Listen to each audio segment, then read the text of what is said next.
All right. Am I live? Okay, good. I am live, I think. Cool. All right. Yeah.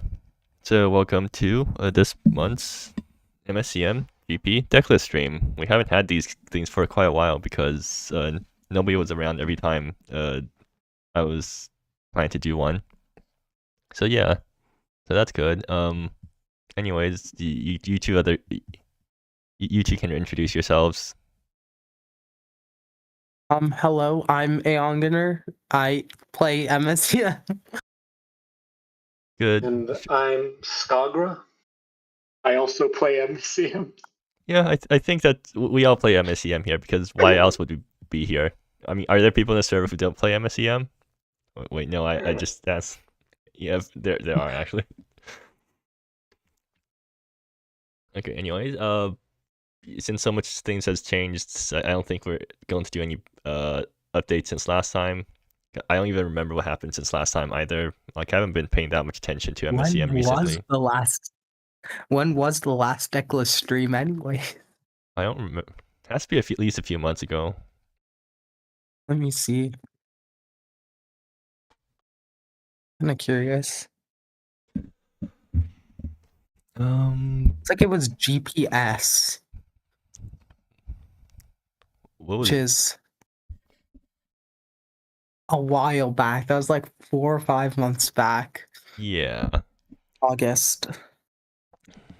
Well, anyway, yeah, so no point in dwelling in anything because I guess all we need to know is that like some nerfs have happened since then. Yeah, was that before the big buff patch? I think that was before all the big buffs. Yes. Okay, so Yeah, bunch of cracked out buffs. That's pretty recent, right? What? Yeah, big buff was November update. Yeah. Yeah. So, anyways, I guess we should just start going into the decks then because we're not going to bother with giving any context. So yeah, Skagor, you're up first. All right. I am playing 100 Course Breakfast, which is a combo deck that has 100 cards, so it can have its unrivaled Fire Weavers be 2 mana cheaper. And it's sort of a storm deck that also has some infinite combos that it wins with, which you sometimes can just draw. And then also sometimes you win by attacking with creatures, but not usually. Its big thing is that it has some creatures that add mana when they enter the battlefield, and you can then blink those. Basically build your own rituals since the council hit a lot of the regular ones. One other important card is Culminating Chaos, which lets you get a lot of card advantage if you have a lot of mana from blinking your creatures. Use that to get what you need to combo off and win. I also see this single copy of Ephemery Serves combined with the Dwindling Swords, so like that's another mana engine. So why do you have so many one-ups? Memory Serves partly for you can tutor it when you have a good graveyard and some way to enable it. And then in the sideboard, there are lots of one-ups for Unrivaled Fireweaver. Way too many one-ups even. I'm not going to read all of them. Yeah. What? I guess Point Return is a card I haven't seen much. Oh, it's another way of just recasting your rituals, I guess, to generate mana and stuff. You can do that. Often you'll be like recasting like blink spells, sometimes Culminating Chaos, or also recast your cantrips if you don't have much else to do. Also, we've got like End of the Rainbow as another way to make mana. So what does this deck do against hate bears?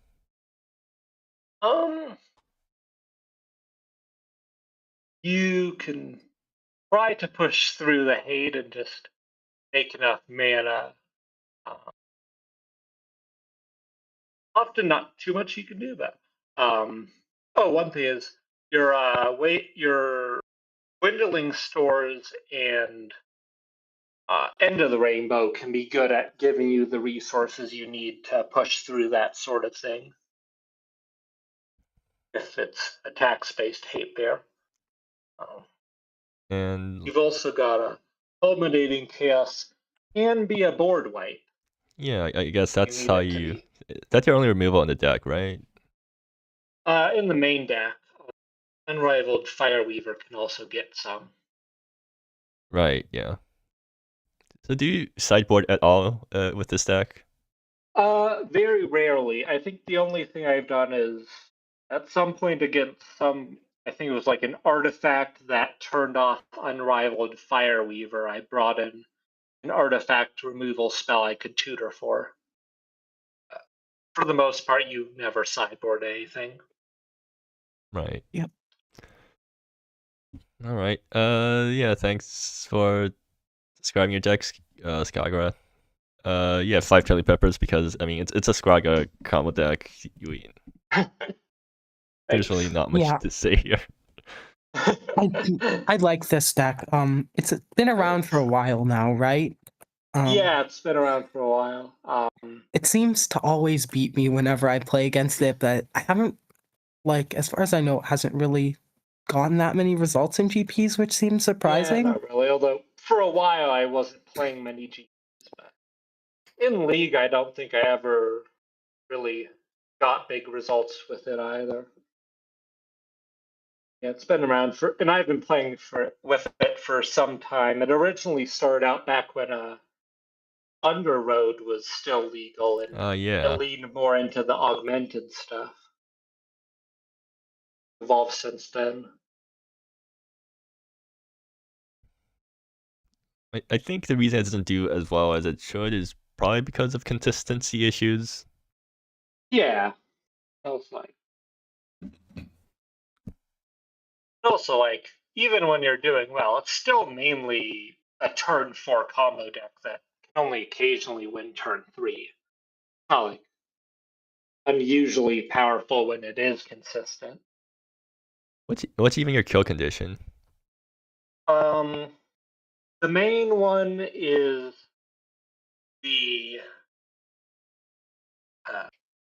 Unleash the Dragon in the sideboard that I can wish for after I get Infinite Storm by looping, usually Dreams of Tomorrow,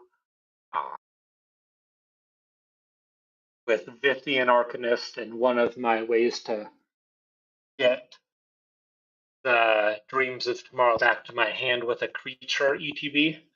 And then also sometimes I'll be able to win by attacking with my creatures.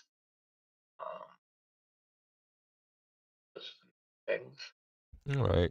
Also, sometimes you just get a high enough storm count for Unleash after storming off for a while. Right. Okay. Yeah. Let's move on. I think like we're all really low energy today for some reason. Must have been trying to last minute art hunt for the submissions, right? Engineer, did you submit your card for?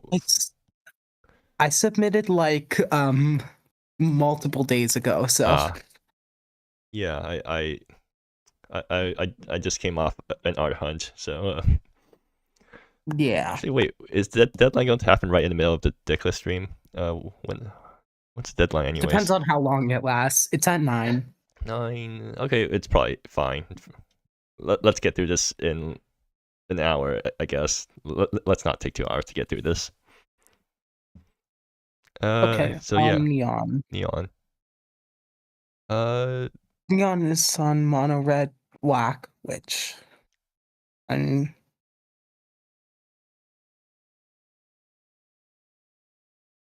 I think the most interesting thing here is Flamecaller's Command and Rabid Thrill, which I don't think are cards that have traditionally seen play in this kind of shell, as far as I know. Has Rabbit? I know Rabbit Throw has seen play somewhere before, but I guess it's just because people don't really play these sorts of shells. Like in general, people just don't like playing whack decks in GPs, right? Because I guess because they're too inconsistent or something. I think Flamecaller's command can be really good in the right meta, but I'm not sure this is that meta. Not seeing many one toughness creatures in other decks. I mean, does it? Some decks have it. Flamecolor's command is also to me very much a storm card, so it feels kind of weird seeing it in this deck. It is one mana impulse too. Yeah, or Bushwhack, you know, the entire thing of the deck. Yeah, or like so. What? It's like one mana. It's either one mana impulse 2 or one mana give your guys +1/+0, which I don't think is worth it. But then you can also 3 mana Yeah. impulse 2 plus. I guess that's probably something. There's like Flame Clock's command has like one good mode and then a bunch of really other mediocre modes. Besides that, like they're playing the 0 mana 1/1s, so you know there's definitely up to something if you're doing that. Yeah. And yeah, Goblin Watcher is a really powerful card that I guess doesn't see that much play because it's really specific. But Yeah. definitely just Right Flame Phoenix is a fun thing in the sideboard what? as well. Oh yeah, I guess you can do Right Flame that. Phoenix. It doesn't synergize though because it doesn't untap the Phoenix.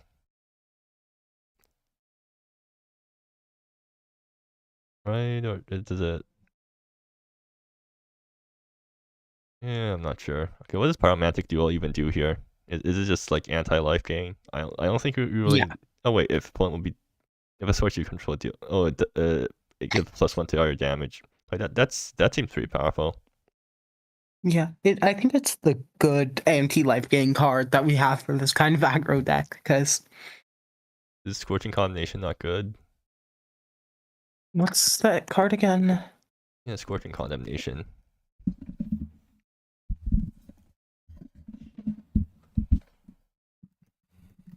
Oh, this card?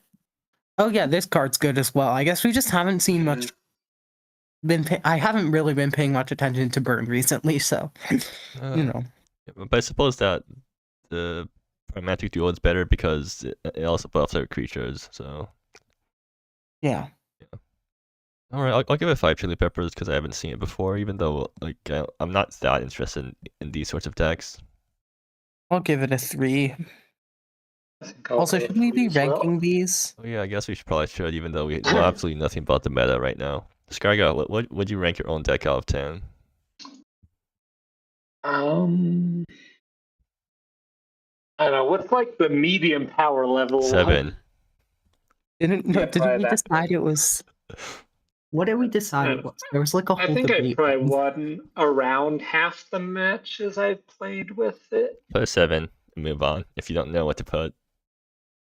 Okay, 7. Every deck's a 7. Yeah, the whack deck is also Whack? What are we thinking? 6.5 because it probably just loses to itself after, or like there's very little. You don't have that much agency with the deck. So like if you run your opponent over, then you can't possibly have lost that game.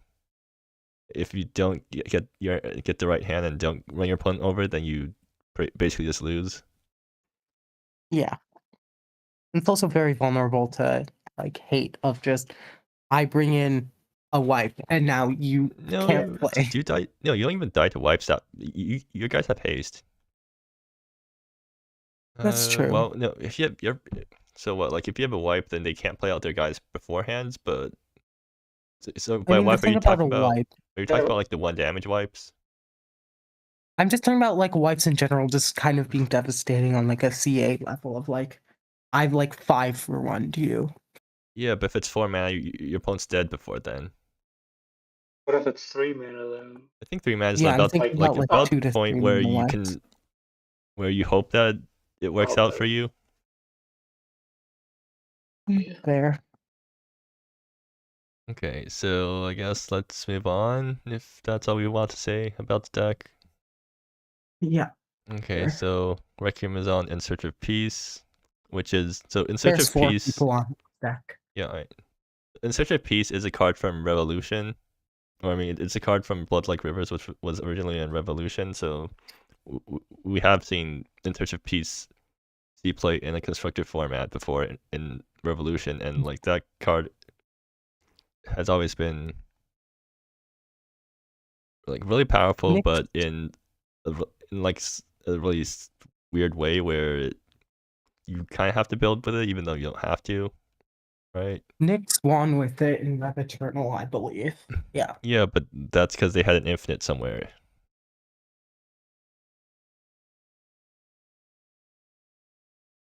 What was the incident? This runs the Death of King Mervyn, which is a card I've played once in a deck that overall didn't work out, but it felt really good to me. I've been thinking people should play it more.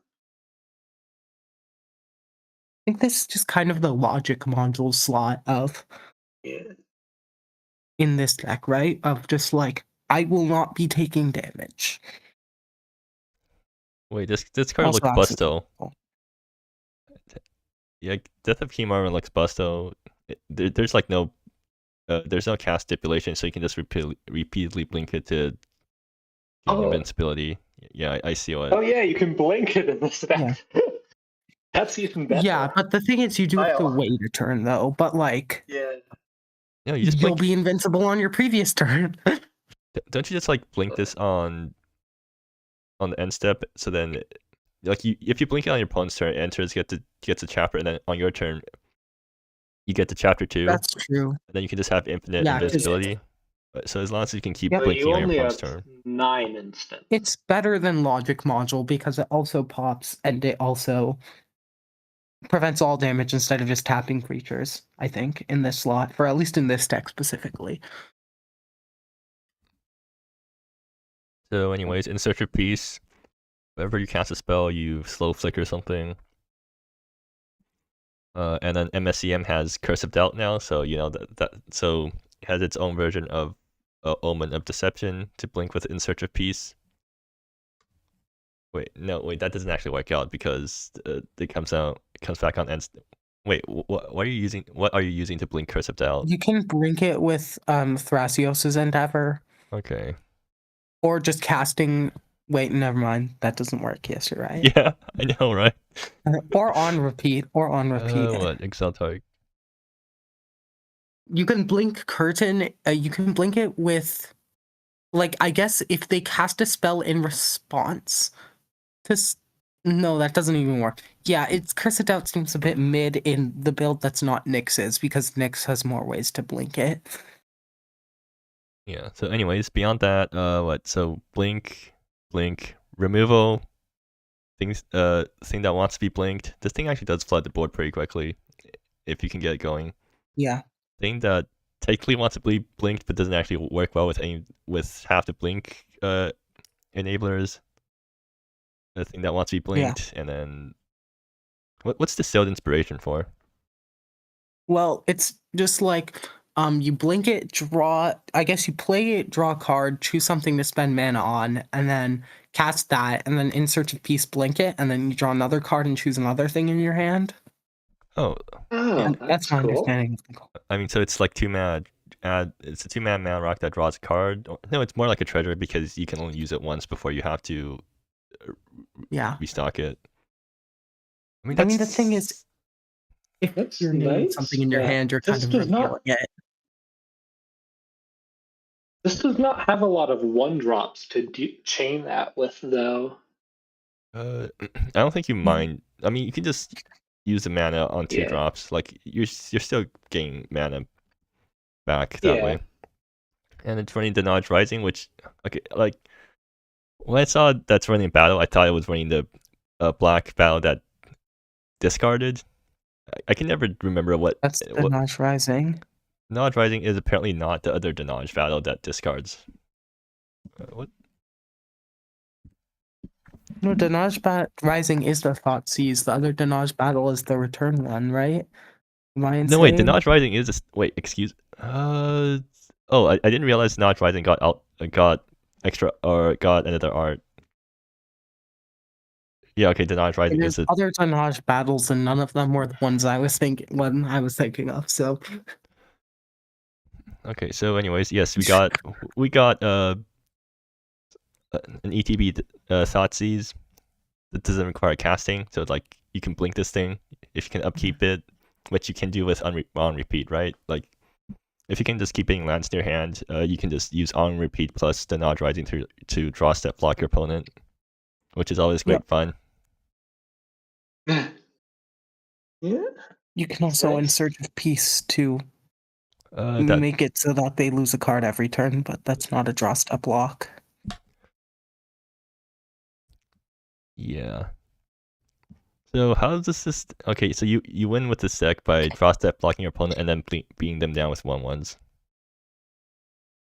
Well, I mean, you only have the draw step block is with a 1/of, so I think it's mostly just you play a very kind of control-y kind of game and then get a bunch of value and then just win by beating down with 1/1s that might get bigger off your Juju offering pool.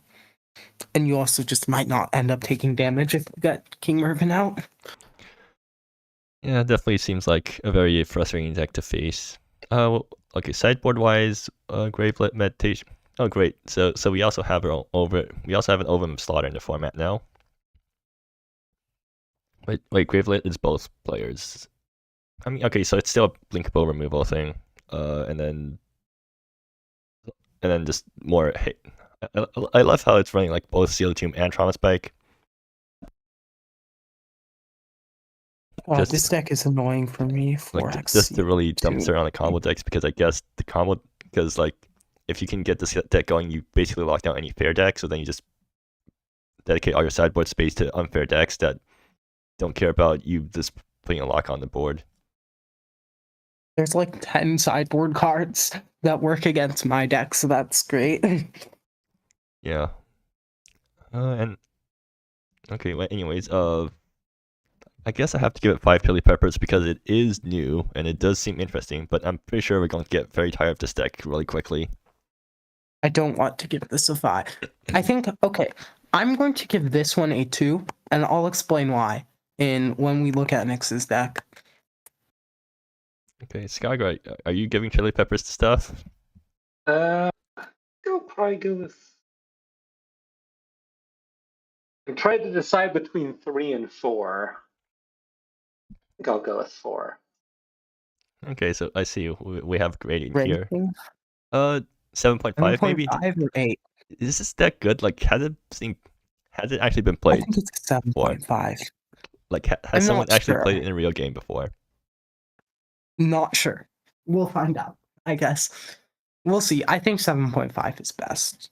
Okay, well, watch it actually be really bad despite looking really good because of some weird reason. I don't know. I mean... Okay, Nyx. Yeah. Oh. Okay, Nyx is running more blink spells. Wonderful. They're running Take a Walk, which is 2 blinks. And, okay, so this is why... So Take a Walk does work with the Curse of Doubt. Notably, Thrasios' endeavors were cut, though, so that's only like an additional one way to work with Curse of Doubt, because they also cut on repeat, so... But Take a Walk, it casts twice, so it gets 2 Search of Peace triggers. If you can leitmotif it, you cast it twice and then get 2 triggers off that. Why is there a main deck view Super's Final Rest? What does this do? When it enters, choose a card name. Okay, so I guess it's just anti-combo. Because, you know, since you're so good at blocking down fair decks, you just want to make absolutely sure that you don't lose to some random unfair deck. Which unfair deck are they trying to not lose to? Your deck, maybe? I mean, like... Yeah, but like, I think if you just want to beat 100 Course Breakfast, you'd probably rather have like an anti-blink thing. There's not really a card I need. I don't know if this deck can run an anti-blink card. Yeah, I guess that would not be good in this deck. Okay, they're all you But also, control. much what deck this is hating, because like it hates on 2-card combo decks, which we're not really seeing, or like 2 to 3 card combo decks. I mean, it does also hate on 1-card combo decks, right? Because you just name the card that actually wins them the game, and then they have to remove this before they can win the game. I mean, but like, what 1-card combo decks are there? Or you just like name a key piece of their deck. Yeah, I mean, I guess like against me, you can name Unearth, but then I still like Force Stir the Pots, or like you name some reanimation spell, but then they have more of them. It's just like you kind of guessing at what they have. I guess if you Denage Rising, you can like take one and then name the other. But why not just blink the Denage you Rising? can blink do Super's Final Rest in response to their thing getting cast, and then it exiles it when it enters, right? Ah, It does that. Oh right? yeah, that makes more sense. It also works kind of nicely with Denage Rising, actually. So Yeah, and then it incidentally grave hates the thing too. So in case you're dealing with graveyard deck. And then it's also running a single Ubista Forge because we already know from Canon Modern that making an army of constructs is really good. So might as well. So and this deck can also do it by just blinking this guy a bunch. And you know how like the Dimensional Reshaper decks actually have to pay full retail for the Ubista Forges after the first one? This deck doesn't have to. yeah. Artifact blinks coming soon. Are you actually going to look at land? Are there any interesting lands in there? Okay, they have like one Anzen and one and nothing else. Cool. This is a lot less enchant. Did old Fickle Shaper run Bastion? Which version? Okay, actually, yeah, Fickle Shaper ran Bastion, but that's because no, it ran Bastion because I was really lazy when I was building the mana base. And also because you want to. It's because Fickle Shaper has way more enchantments. Yeah, I think, and it also has way more color intensive enchantments. Like it's trying to curve Kitsune of the Chronicles or Chronicles of the Kitsune into Chaos module, so it's like mono white and curve that into red black. And then it also like had like the non-enchantment creatures, which is like Soul Reader, which is mono white. So you have to hit you want to hit mono white non-enchantment mana, and then so I guess yeah, actually I don't know what I'm saying right now. I should probably look up what the deck looked like, but I don't know how to look up the deck right now, so anyways, like if you guys want to look up what the Fickle Shaper looked like, or what the Fickle Shaper deck looked like in the background while I'm talking, and you can do that. Sure. I appreciate how they're running the good art for the Nebula. I pulled up the version after Chaos module got released. Can you link it? Sure.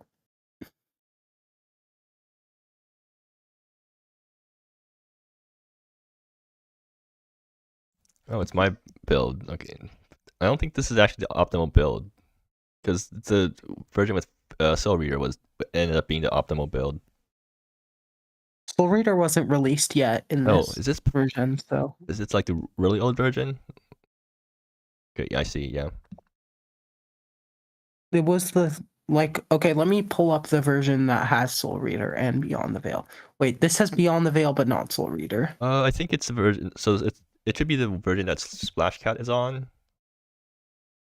I know Splash Cat I can played just pull that up in the GP wins. So I was looking through the decks with this card thing, but that probably works better. Yeah.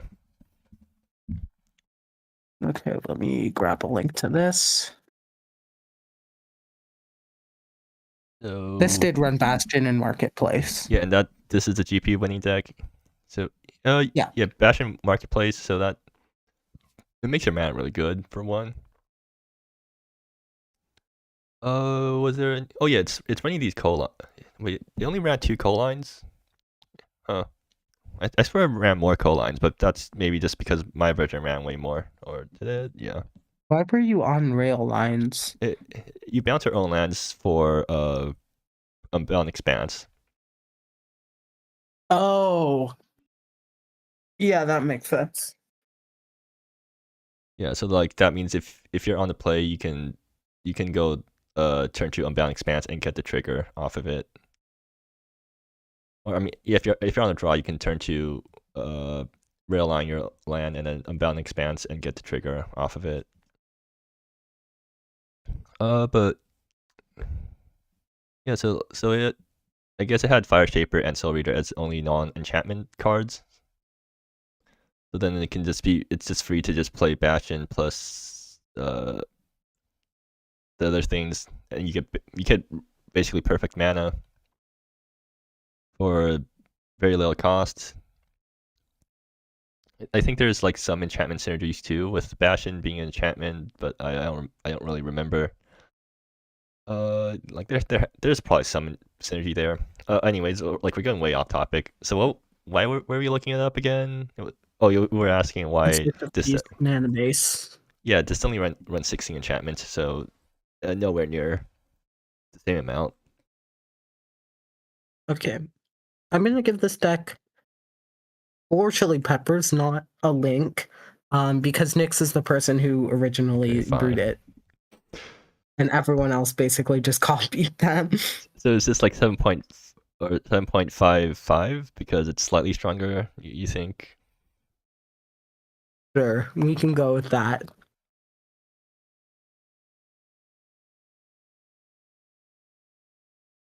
All right, Styles is on same deck. Which version is this on? It's everyone else is on the same version as Requiem, so. So you're saying that everyone's actually on the bad version? Yeah. Except for Nyx, who's on the good version. That worries me. Making some last minute changes. Wait, okay, anyways, so that actually worries me because Nyx and I are currently tied in the number of GP wins. So if Nyx wins this GP, the tie is broken, and then we have to like win another GP to catch back up. Clearly, I will win this GP, so that's not an issue. Okay, thanks, engineer. I really hope you do. So we can just skip 4 decks, right? Yeah, we can skip into Lapid. Okay, so Epid is on mono black villainy. Is there anything interesting here? Midnight's Pale Moon. Okay, yeah, so this is the replacement after Bell's Descent got freaking banned for some reason. I'm surprised out of all the cards to get banned in the format, Bell's Descent ended up being one of them. They'd kind of deserve it. Apparently, they can't be nerfed somehow, so they just have to straight up ban it. Well, this replacement I'm pretty sure it was that Egg didn't want to nerf it, so. Yeah, fair enough. So then it's freaking banned now. And then they replace it with Midnight's Pale Moon, which is actually worse for gameplay purposes because this thing's land destruction. So it actually makes the game way more miserable than. Well, Bell's Destruction was also land destruction, right? But just only one. No, Bell's Descent doesn't do land destruction. Wait, no. Yeah. Okay, wait, no, I'm completely misremembering. Midnight's Pale Moon is more fun. I feel like Midnight's Pale Moon is going to lead to way more salt than if they were just playing Bow, because at least with Bow you don't randomly get mana screwed when your opponent plays their board wipe.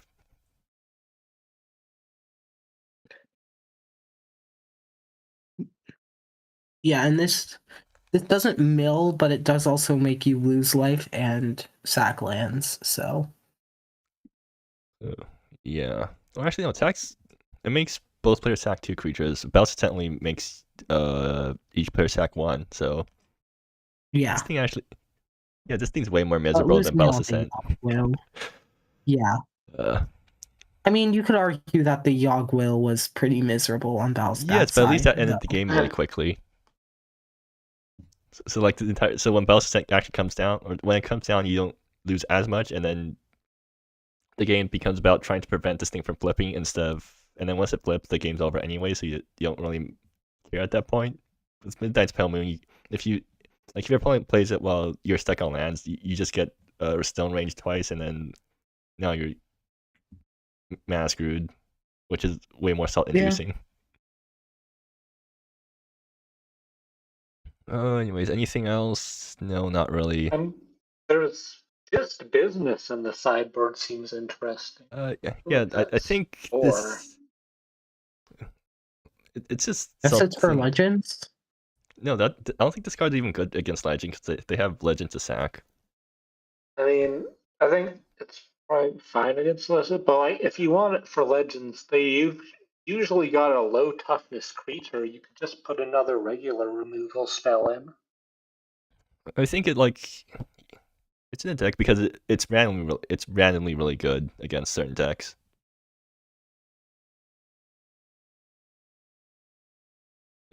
Sometimes it just ends up being 1 mana remove an important thing. Yeah, but the key thing there is sometimes, like if you draw and they don't. Yeah, that's why it's in sideboard. No, but like even against a lot of decks, they are like running like I don't know 5 legends, and even if it's really good when that legend comes down, they're only running like a little amount, which for like a majority of decks is true. And then if you're up against a deck with a lot of legends, it just kind of becomes exant. It's exant, except you don't sack, which doesn't matter as much. Well, no, it's because you're already on 4 exants, so you can't actually play more exants, but you can play more just businesses. It does notably hit planeswalkers, which maybe is part of why it's there. Oh yeah, that too. Oh wait, actually that makes more sense. Yeah. Hitting planeswalkers makes me a lot higher on it, actually. Okay. Anyways, time to give this thing 1 chili pepper, and I don't know, I'll give it 2 chili peppers because it's at least interesting to watch always. I'll give it 2. What are we thinking for a ranking? 7? 7.5? 7.5.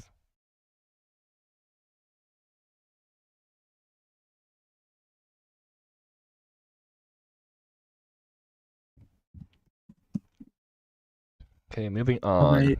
Truk is playing Angels with drafts, so they're playing the new card. I mean, it's not new now, but nobody has played this card before, despite the fact that it's kind of nutso. Yep. So this is just like it's a 2-mana creature that discounts all your Angels by 2. Yes. Sure. You've got the cool thing that this deck can do is play draft and then turn 3 Promised Exaltation, but like otherwise you're reducing your Disciple of Feradias, your Justiciar Overseers are 1 mana. Wait, how are you reducing your Disciple of Feradias? That thing's not an angel. The draft. Oh wait, that's not an angel. Never mind. I lied to you. It reduces your Legion Angels though, which you can tutor off Disciple. How many? Which you want 1 main deck? Okay, yeah. Yeah. It's also a pooled stack with Disciple and Warcaller. Yeah, so you can also just do the Helena pools thing. Yeah, it's running Warcaller too, so I mean it's just angel pools but with more angel synergy. Yeah.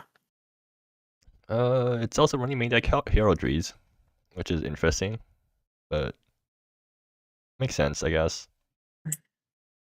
Yeah. I mean, it's a good card if you're in mono white, so. I mean, the normal pool deck doesn't run Heraldry main deck. I'm not sure why it doesn't. Like, I know Purple built the deck, so there's probably a good reason why it doesn't run Heraldry main deck, but I don't know what it is. I mean, Polyp Pools is not good at casting Heraldry. Good point. Wait, yeah, that's true, actually. Especially since the nerf.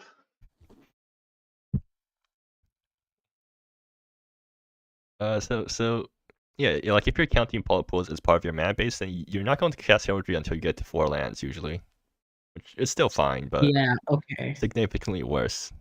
Because like Yeah. just like villainy, sometimes you just slam this thing on 3 and then untap and then you just win the game. But if you're getting this thing down on turn 4, then you can't do that. Tiny Heroine Toddy is an interesting card in the sideboard. Is it interesting? It's like the standard. It's a standard anti-thing card to run in the sideboard. Yeah. Just anti your opponent's up to no good card. And it's also running the Pact of the Moon post nerf, which doesn't actually matter in this deck because it doesn't care about its own graveyard. Yep. Yeah. I guess I might as well get 5. I'll give it 4 Chili Peppers. I mean, it is Angel Pools again, but I'm giving it 5. But like Angel Pools is a fun deck to watch. Raiden.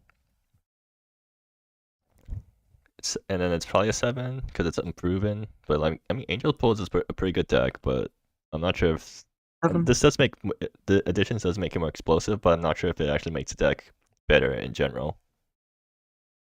So a 7 or 6.5? What are you thinking? 7. Okay. Crush Castles. Mono Red Prowess. Ooh. Yay. I mean, I probably shouldn't be saying yay because this deck kind of destroys me. That's... Oh. Yeah. Oh. Interesting. How does this card work again? Because it's worded confusingly. Does the same source have to deal the damage twice?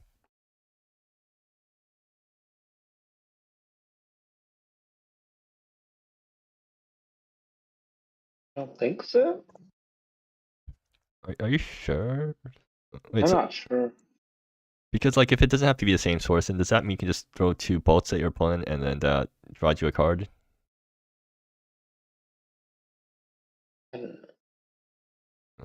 Actually, maybe there's like rulings on this. Oh, that. Did that? Oh, that broke. Cool. Okay, so skill link. No ruling, so I still don't know. I guess someone can ask a judge in chat if they want to right now, just to clarify things. But I'm going with the assumption that it has to be the same source dealing the damage twice in a turn.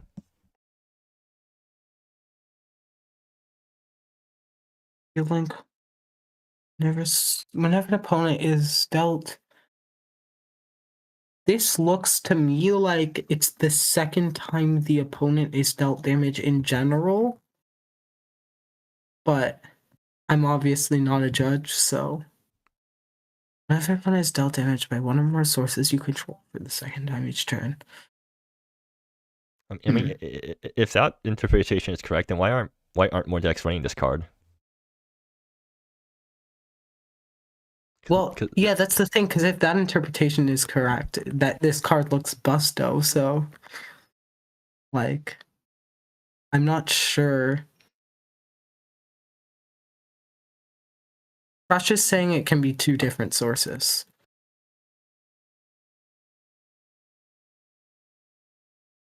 Which... Oh.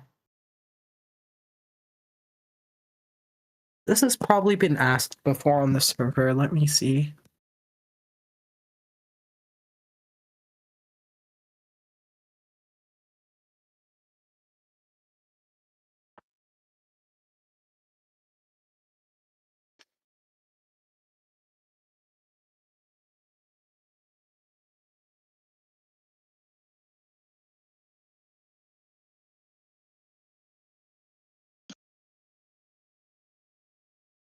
One or more.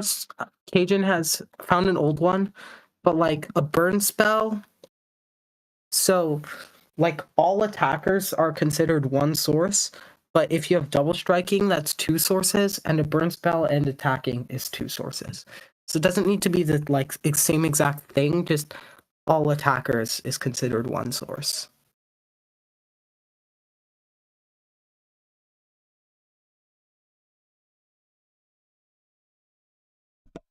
Okay, maybe that means I should be experimenting with scaling in more decks then.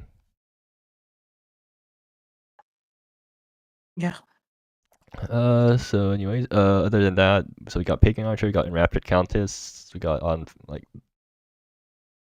So interestingly enough, despite claiming to be a Prowess deck, they're not running the actually really good Prowess card, which is Bite Blitz. Oh. Oh yeah, that's not in here. Like when I was running Blue-Red Prowess back then, before one of the nerfs, the entire reason that I was running Prowess was because Bite Blitz is nutso. Or the entire reason I was building Prowess was because I realized that Bite Blitz onto Onfei is completely nutso. Got your 6 damage out of nowhere. Yeah.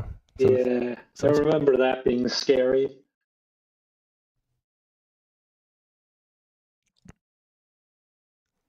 So yeah, I'm kind of surprised they're not doing that. I mean, this looks more like a burn deck that they decide to stuff a few prowess creatures into rather than a prowess deck, which might actually be a problem.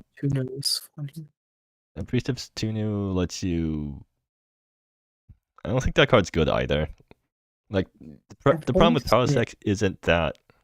The problem with burn decks is usually that you're running out of cards, not that your card quality is bad. Because in burn decks, your cards are pretty interchangeable. I only saw Priest of Tune once, which was in like, I don't remember who, but someone built a deck that was like blue, black, red, just trying to draw a billion cards, and you would just Priest of Tunu on every spell you cast. And just that would get like 5 card draw triggers or whatever. That sounds cool. I still think that's kind of bad. I still think Priest of Tuning is bad because you can always go down in cards whenever that sounds fragile, but you have to go down in cards. Yeah, that deck wasn't good, but it wasn't good. But like now you're trying to run in Prowess where you care about your hand size even more, or you care about running out cards even more. I don't see Priest of Tuning working out here. And besides, no, maybe Skill Link is maybe.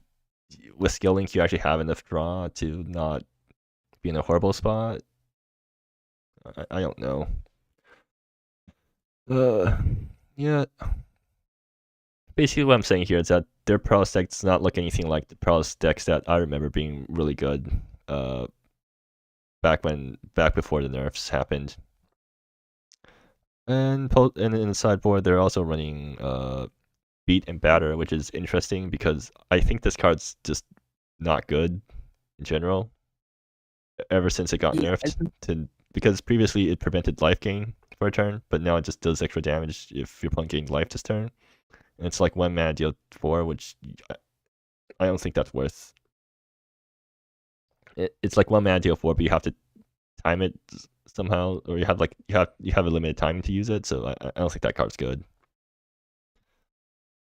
And besides that, notably does, I think, get through the damage prevention on Death of King Mervyn. Oh, wait. Wait, is this suddenly... Is this secretly a genius? Secretly genius. I'm telling you, print it now, damn it. Okay. Yeah, and okay, but like, so you go Beat and Battered. Okay, so what's going to happen is that your opponent's going to try to play out. Your opponent's going to play out Death of King Merman on curve to try to stem the bleeding, and then they think they're safe for the next turn, so they tap out and play like In Search of Peace or something, and then you beat and batter them and then swing for lethal. Right? Is that how this is going to happen? Yep. That's the goal, I guess. Don't know if Crush was thinking about that when they built this deck, but okay. Anyways, 3 Chili Peppers, because like, despite being a novel deck, I don't like how it's built, and I don't think it's. I think I'll do 3. Do you want to give this thing a 6 point? I'll give it a 6. Like it's a step below a 6.5. I feel like, even though it's probably going to steal games just because it's an aggro deck. Yeah. Like I definitely feel like it could be built better. Also, if Death of King Reverend becomes meta, does that mean that damage prevention is suddenly a thing that actually matters for when you're judging cards? Because you know how often the time damage prevention or anti-damage prevention is just something that you throw onto a card to give it slightly more spice without really adding to its power level. Yeah, notably, Death of King Mervyn prevents damage, but not life loss. So my deck, which has the Treacherous Warden in it, can just kill you without dealing any damage to you. And I'm sure there's other decks that can probably do something like that. Okay, so moving on. Splash Cat is on Burning Up, Blue Jund, so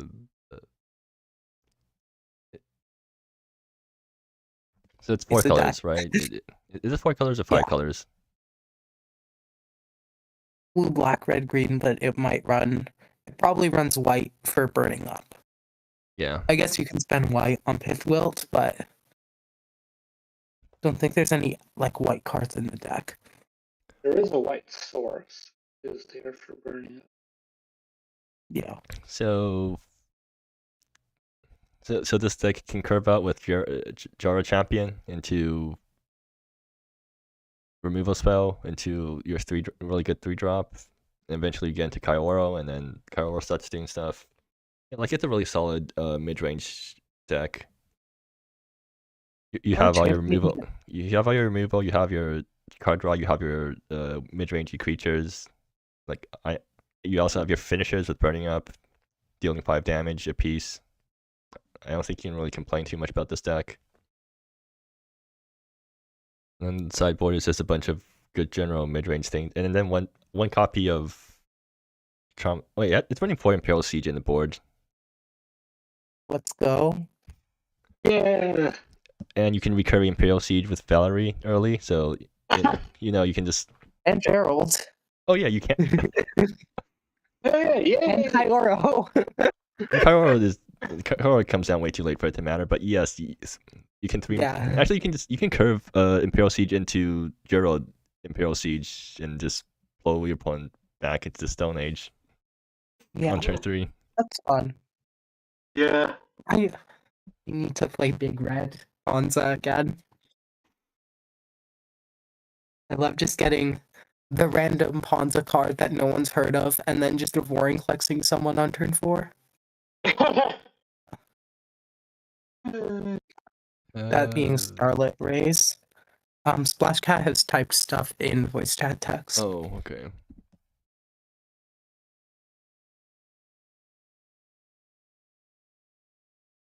So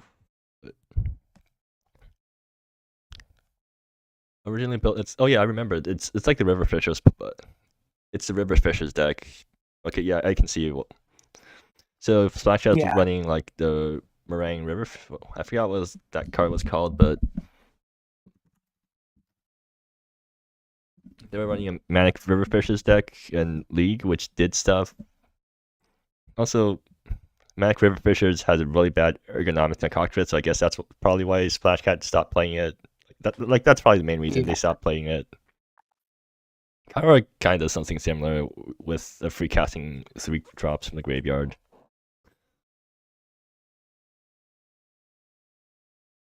But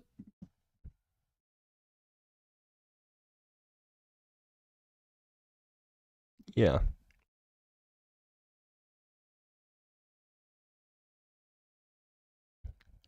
Anyways, so I guess we could just. I'll give it 5 Pili Peppers because like it is a continuation of a deck that I found really cool, and it was relatively original.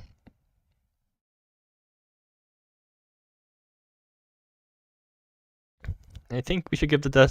We should probably just give the deck a 7. Like it's probably reasonably good, but it's probably just average.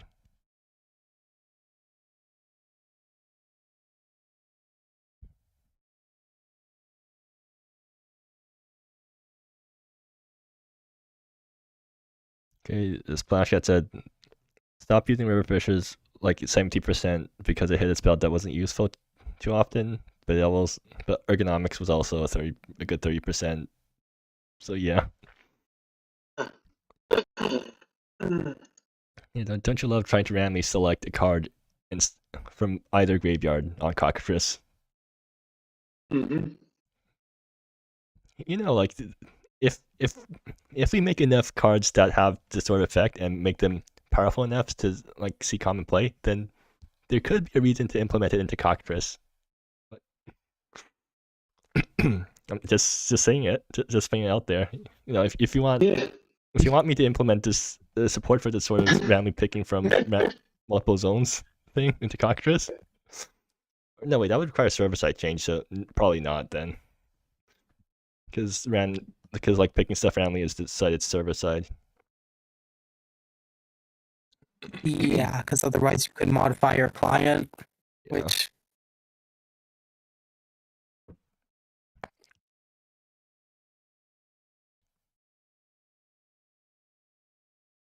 Splashhead's still Okay. typing, but yeah, we'll move on for now. Engineer, you're up. Your Unearth deck.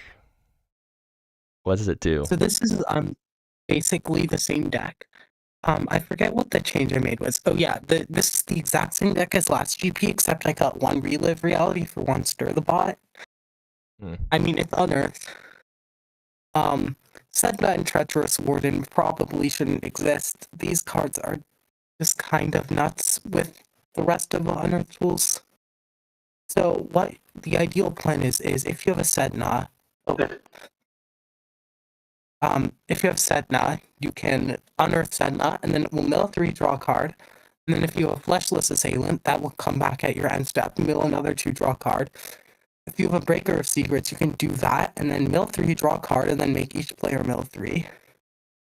And then if you have a Treacherous Warden out, you can do something similar where you can dump the Breaker of Secrets or the Fleshless Assailant, and you just kind of trigger those, drain the opponent for a bunch, and mill a bunch. That's kind of the goal here. Funnily enough, Centrisa Despoilers is kind of like your backup Unearth target, despite also like being really good. But it doesn't look that good on first glance, but I assume it is probably good, just by the way you're speaking. Cool deck. How often does said that whiff? Because like you run 18 creatures, so I feel like it should whiff reasonably often, right? the thing about whiffing is you run 8 lootings, 2 creative salvage, 4 distant thunder, and like if you whiff all creatures, you just mulligan. Or if you're against a slower deck, you can honestly keep some hands that are mostly whiffs and just like hope to draw something, or just turn 3. Like turn 3 Treacherous Warden isn't that bad. No, when I say whiff, I meant like said that's trigger, because it only returns non-creatures, right? Sedna's trigger. Whiffing Sedna's trigger, like you get lands back, so it does return lands. Happens. Okay, yeah, I see. I don't think I've ever whiffed in any time I've triggered it in like testing or actual games.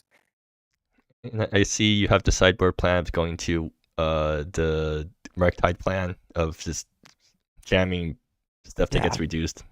So what's your sideboard plan against actual Grave Hate though? Spell Pierce beneath the Zadina. Hope they don't draw it and just try to recover if they have it. Like, there's really not much you can do against like Pact of the Moons or Endeavors, which just like is unfortunate, as other than just like counterspelling, which isn't super reliable in these kinds of decks because you want to be spending most of your mana. So then you just have to make up for it with your good plays, right? You have to like make sure you don't overcommit with your graveyard. Yeah. Or you try to bait out them and then still have like backup plans. Also, since we're on the topic of Beneath the Zadina, does this card stop like any relevant Grave Hate in the format? Because I keep sticking this card into all my graveyard decks, but it like is it literally just read out that stops? It's literally just read out. Why are we even running this card then, if it doesn't even do the thing it's supposed to do? What else can be read out? I mean, what else? I don't. Redoubt's probably less bad for you than aren't. It's like about the same amount bad for you as just getting hit by one of the 2-mana exile alls, right? After the Moon is like way worse to get hit by than Oh, it also stops Seal the Tomb, which is also yes. Oh yeah, I guess that's true. Me. Well, it stops No, Seal the Tomb like if you get lucky. Right, like you have to mill the right sequence to get this thing to your graveyard to protect the thing before it gets sealed.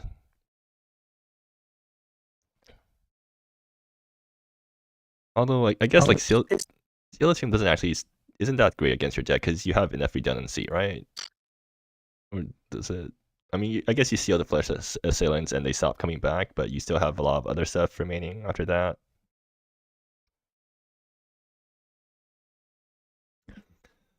Anyways, 5 chili peppers because it is a novel deck, and I mean I do like to see what you're doing here. I do like, yeah. I mean, you say it's a novel deck, but I literally ran basically this exact same list last GP, and I've been playing similar decks for a while, so well, I guess I'll take it. Let's give myself 5 chili peppers. I'll give you a 7. Yep, sounds fine. Are we giving ourselves chili peppers as well? Yeah, of course. I think you're always supposed always a 5. It's always a 5 because you're always going to be recording yourself playing. Unless you're so unhappy with your deck choice that you're just not going to bother recording yourself. I guess it is possible to not give 5s. Anyways, moving on. You have me on Rastad Tide, which was it's the same archetype as the deck I ran last GP, but the version of deck is not my version. It's Wizardius or Zang? I forgot who actually was running the deck. It's Wizardius, right? Wizardius got second. Yeah, Wizardius got second in GP with this version, so I decided to just steal it because, because we're all a community here and we don't mind stealing each other's decks, right? Yep. Yeah, so the main difference between that version and my version is that this version runs 12 cantrips. Like it's running 4 Consider, 4 Monkey Shines, 4 Seek Prophecy, which I wasn't running in my version. So yeah. I'm not sure if adding more Xerox. I'm not sure if adding more Xerox to Xerox makes it better, but I mean, they got second place, so I can't complain too much. And also, the card advantage, the 2-mana draw spell of choice is Lose Your Mind instead of my version, which was on Planet Far, Far Away. So I guess I should probably pull it up in chat, but so Planet Far, Far Away draws you 2 cards usually over 2 turns on the front side. Lose Your Mind draws you 2 cards and then makes you discard 1. But if you have 7 cards in your graveyard, you just get to draw 2 cards and then keep the 2 cards. And then it also has like a flashback ability, so it has a really cheap flashback ability actually. So I think this card just ends up being better than Planet, despite the fact that I was claiming that Planet is really good in the deck. But like just the ability to turn this into a 2-mana instant speed draw 2 relatively easily makes it extremely powerful. Yeah. And then the rest of the deck is mostly Flashhead says they've been saying that Lose Your Mind sleep. Yeah, I agree. Lose Your Mind is completely nutso. Yeah. I tried it in Phoenix, but it ended up being bad because, like, this card isn't really a Phoenix card, but it seems really good in this style of deck. Yeah.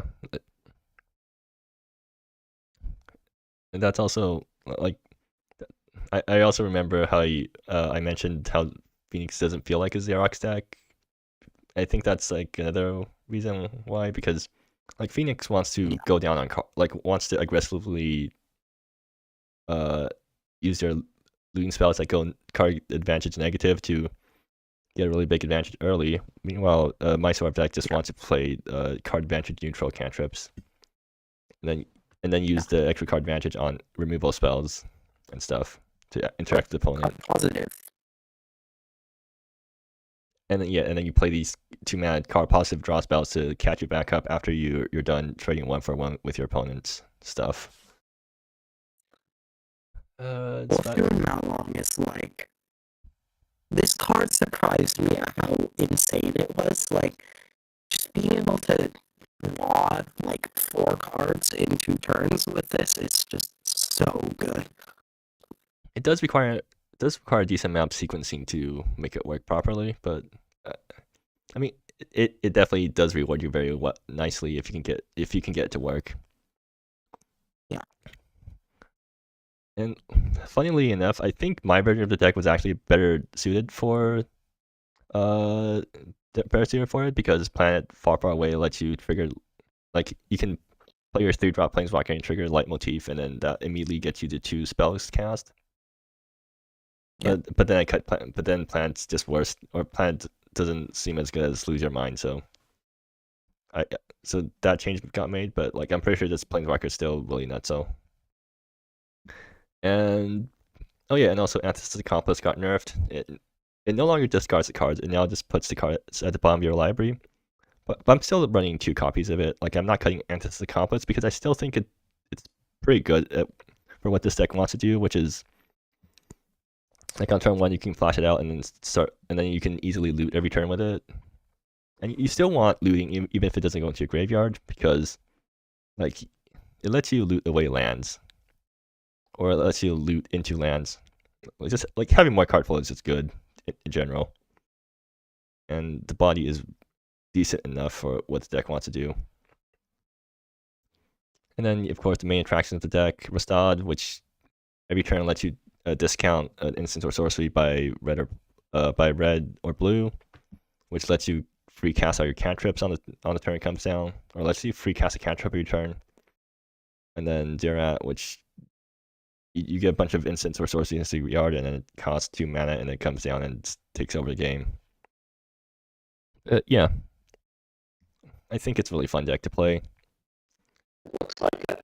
Sideboard is also really interesting because it has a bunch of 1-ofs. So like my philosophy here was that since I'm playing 12 cantrips, I could probably afford to just play a bunch of 1-ofs and be able to access the cards reasonably well. So I mean, the sideboard is just a bunch of random 1-ofs that seem reasonable, and also Shikai Redoubt because I need Grave Hate, and I think Shikai Redoubt is probably the best Grave Hate option in this deck because every mana matters, and you also want to play it into the Zadina. It's oh yeah, I guess this deck does get cheap. I'm pretty sure this is the only you go in the GPX it's a 2-off.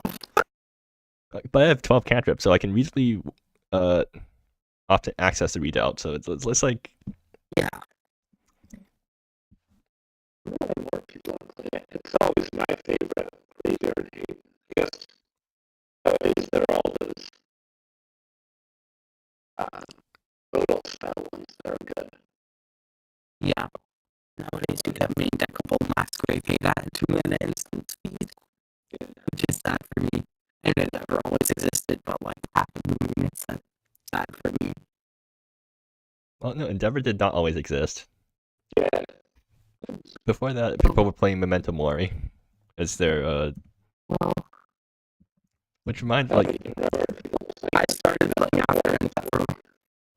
Also, nobody plays Memento Mori these days because it's just completely outclassed by Enopraxia's Endeavor, which is sad because I'm pretty sure Memento Mori was actually a pretty well played card before that was printed. I don't remember it seeing that much play leading up to Endeavor. Really? Like, I mean, it has a ton of secret layer printings, which makes me think that it was at least somewhat popular.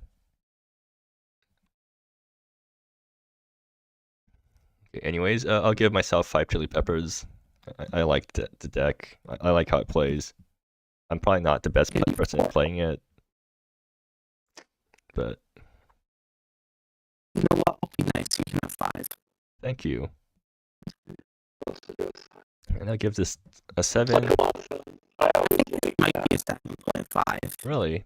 Like, I think this deck is really good, and it got second last GP. Like, it's shown that it's good. Fair enough. Yeah, you can bump it up to 7.5. So a little blank is running some sort of sacrifice deck. I'm not sure. Oh, procedural paradise. What does that do? Well, if you cast a spell, you may sacrifice a creature. If you copy it, okay, so that's just a isn't that just a strictly better Sylvan Scrying? I didn't know that this card existed. Okay, so what is it even for then? Cryptid Myriad Fates.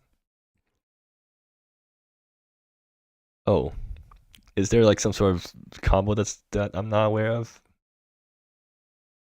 Myriad Fates. You can copy, like, I guess this can copy Glutton of Java and then sack itself. When it dies, return all land cards from your graveyard to. Wait. Ah.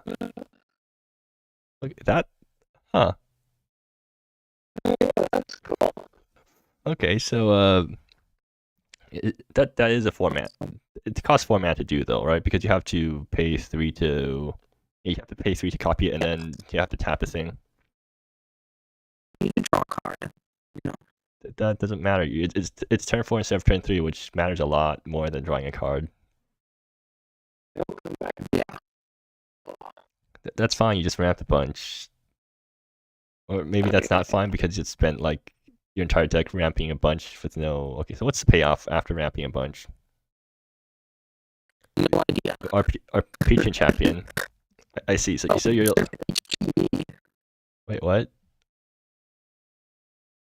Wait, this is called End of the World HPE.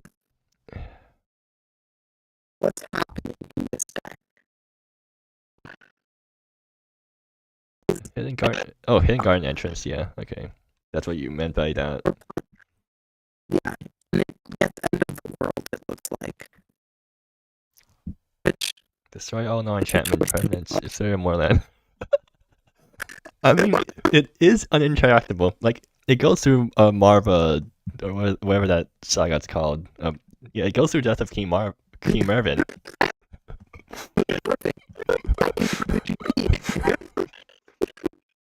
See, like, everyone's second against the deck, against a card that they didn't even know existed beforehand.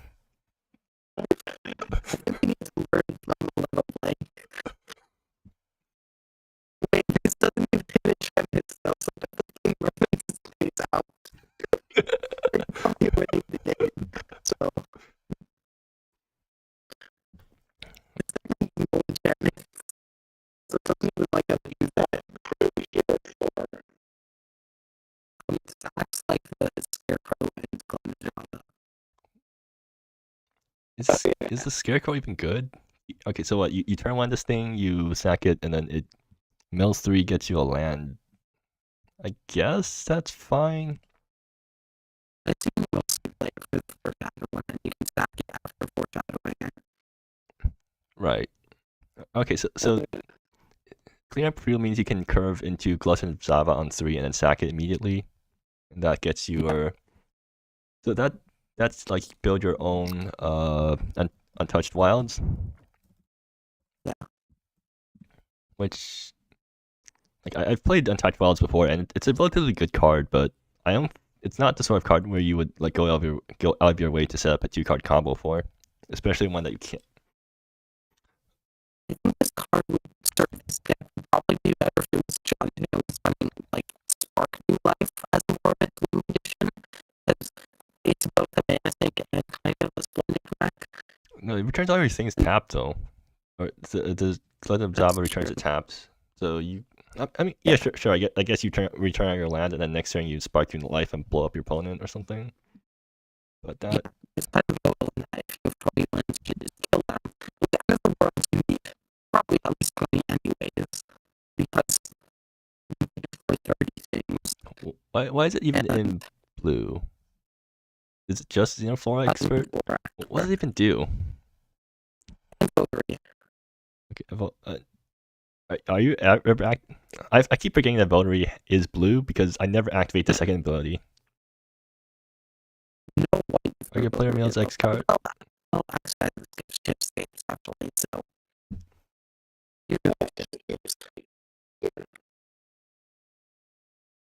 I'm not sure what. Okay, like I'm going to give this 5 chili peppers, but I'm not sure if this deck actually worked out.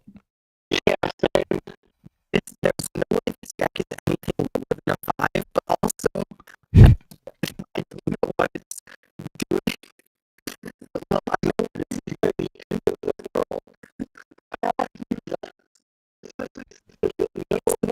world. Big high mana cost. Okay.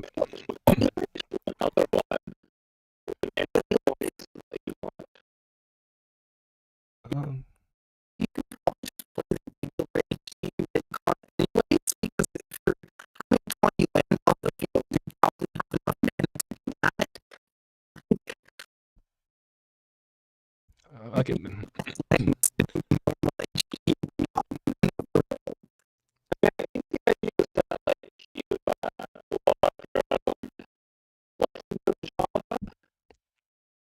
Yeah.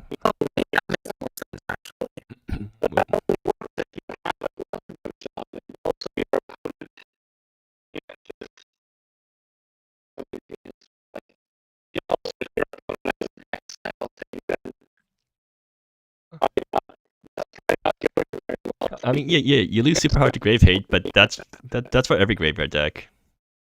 Actually, no, this one's even worse because it doesn't even recover that well. Okay, maybe the actual plan is just to get our pitching champion to play and then return a bunch of lands and then swing for a giant amount and just kill them in 2 attacks.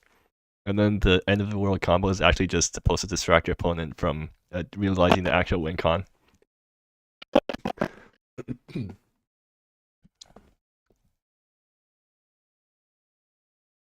But I guess you can unearth Glutton of Java on turn 2 with Unearth. I mean that, but you still don't have that many lands in graveyard by that. Whatever. I think we like spend enough time on this. 6.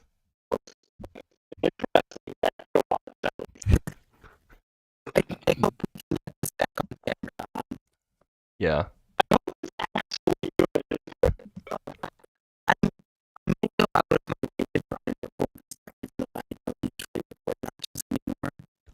Or we could just record the replays. Although, like, commentating over replays never feels the same as commentating over a live game, so I don't tend to do that.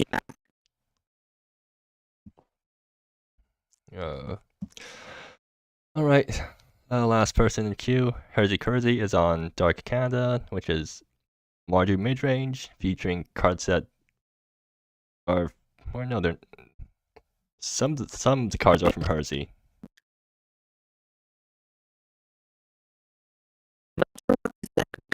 It's a mid-range deck. Yeah.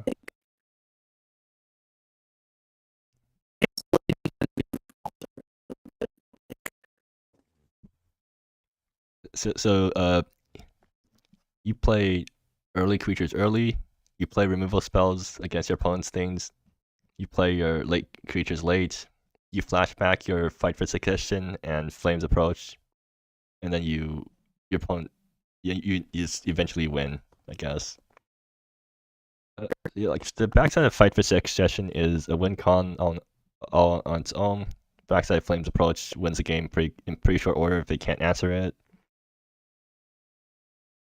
And they're all removal spells on the front side, so you can just 2-for-1 your opponent and start winning the game afterwards. So, like, a bunch of other cards here are 2-for-1s. I don't know what Cocky Blade Singer here is for. It doesn't seem that good. But maybe it's actually good. Like, it's this flash, first strike, lifelink, hasty thing. I guess you can flash it in and then... I guess you can ambush an attacker with it and gain a bunch of life, and then your opponent gets absolutely blown out by that. Oh yeah, learn through error. Learn through error is actually surprisingly good. At least from the one time that I played it. Like, you don't think it's that good, but it's actually surprisingly good. Like, it triggers because it's really easy to trigger. Because it triggers off any player losing life, so you can just trigger it off your lands. And it's once each turn. Yeah. It triggers off their lands, so yeah.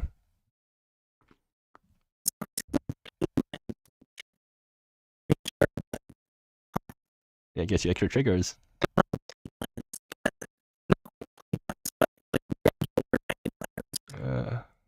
I guess they don't want to bother with trying to figure out the mana base for those guys.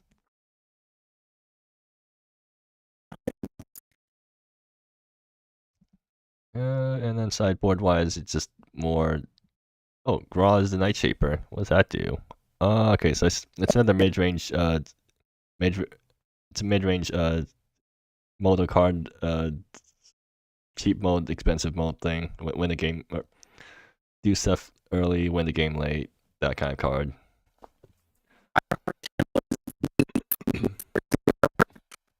I put a blaze counter on a target. Oh.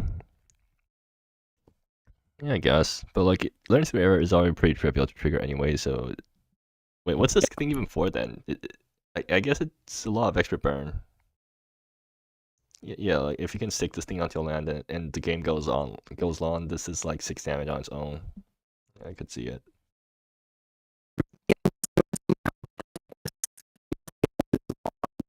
What did I... Is it?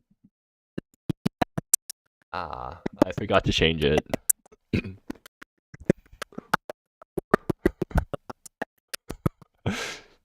Don't worry. The VOD will have...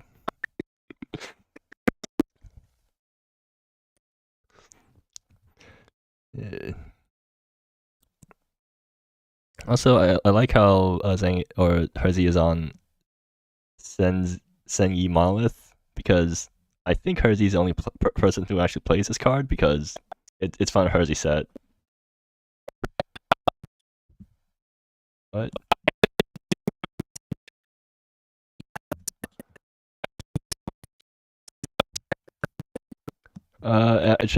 Okay, cool. Anyways, yeah, that was all the decks. So, wait, okay, Herzi gets fortunately Peppers because it's a fun deck to watch, but it's not new, and it gets like 7 because it's a good deck. Good solid deck.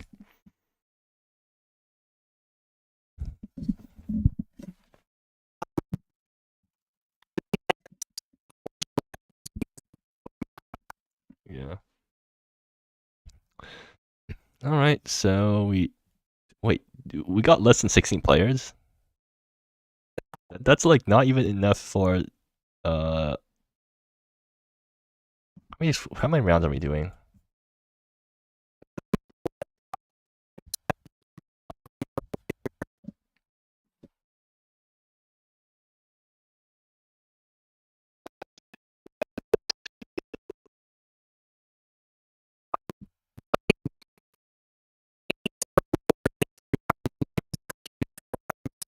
Wait, 9 to 16 is 4 rounds. I remember doing 4 round. Yeah, when does 5 rounds start? Yeah, I was wondering why.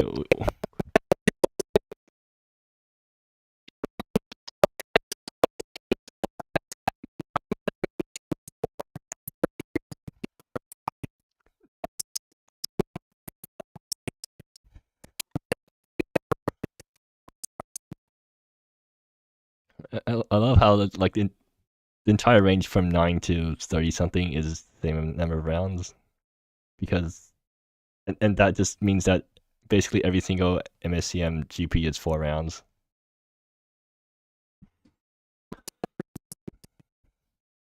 Yeah, it is good. I remember playing a single 5 round MSEM GP before.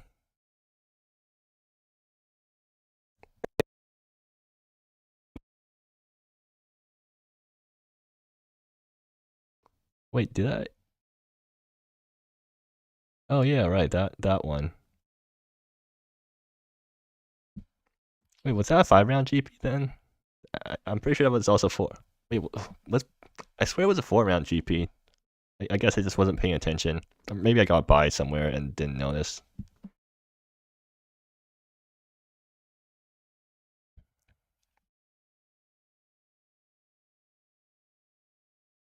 Oh yeah, I guess I can also look up the history.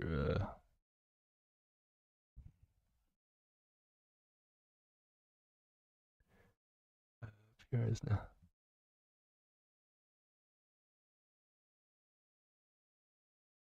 Oh.